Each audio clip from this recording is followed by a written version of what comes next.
안녕하세요.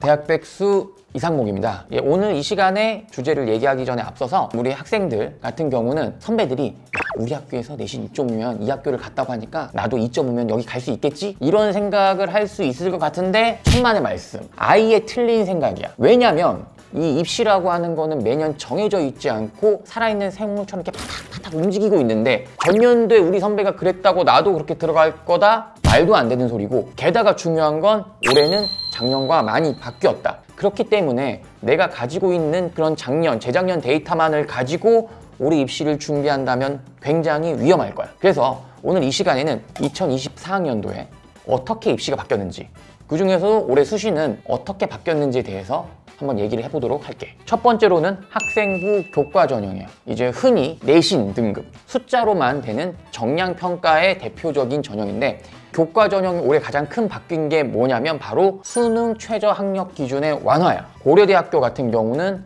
이제 3합 6이었던 인문이 3합 7, 4합 7이었던 전형이 4합 8로 자연계랑 동일해졌고, 성균관대학교, 서강대학교, 건국대학교, 동국대학교, 홍익대학교 등 서울에 있는 상위권 대학교들이 수능 최저 학력 기준을 많이 완화했어. 그 이유가 뭐냐면 2022학년도부터 수능이 통합이 되면서, 특히 수학이 통합이 됐잖아. 문과 학생들이랑 이과 학생들이 같이 경쟁을 해야 되는 상황이 되었어. 사실 우리 문과 학생들이 아무래도 이과 학생들보다는 수학이 등급 나올 확률이 낮잖아. 그러니까 이과 학생들 같은 경우 통합 수학이 되면서 오히려 수학 등급이 한 등급 정도 더 올라가는 상황이 펼쳐졌고, 문과 학생들 같은 경우는 한 등급 더 낮아지는 현상들이 생겼어. 그런데 수능 최저 학력 기준은 기존의 분리형일 때와 똑같다 보니 오히려 문과 학생들의 수능 최저 학력 기준의 충족 비율이 급격하게 낮아지고, 고려대학교 같은 경우는 수능 최저 학력 기준을 맞추기만 하더라도 상당히 많은 수의 경쟁자가 줄어드는 현상이 나타나지. 그런 것들을 좀 완화하기 위해서 특히 인문 쪽, 문과 쪽의 수능 최저 학력 기준을 많이 완화시키고 있어. 당연히 내신 좋은 애들이 학생부 교과 전형으로 잘 가는 게 맞지만, 사실상 이 수능 최저 학력 기준이 조금 강했던 곳들의 경우는 내신이 약간 부족하더라도 역전의 기회가 있었는데, 이제 올해는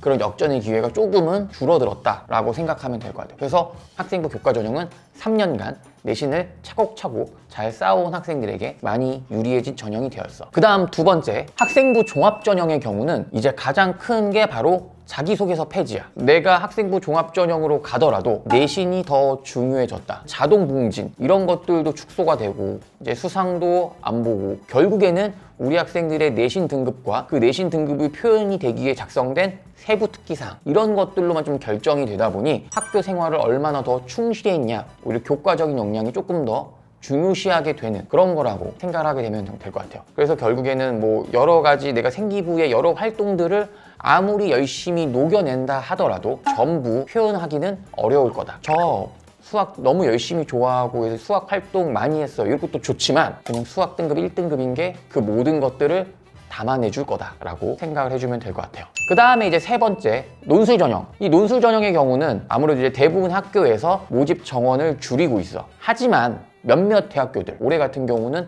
덕성여자대학교, 삼육대학교, 한신대학교, 그리고 서경대학교 등이 논술 전형을 만들었는데, 논술 전형이 모집 인원이 줄어들고 있는 상황에서 새롭게 추가되고 있는 학교들이 생기는 이유가 뭐냐면, 이 논술 전형이 다른 수시 전형에 비해서 경쟁률이 높다 보니 학교의 어떤 관심도를 더 높일 수 있거든. 대학 측 입장에서는 조금 더 많은 학생들을 모으려고 하는 방안이라고 생각을 해주면 될 것 같아.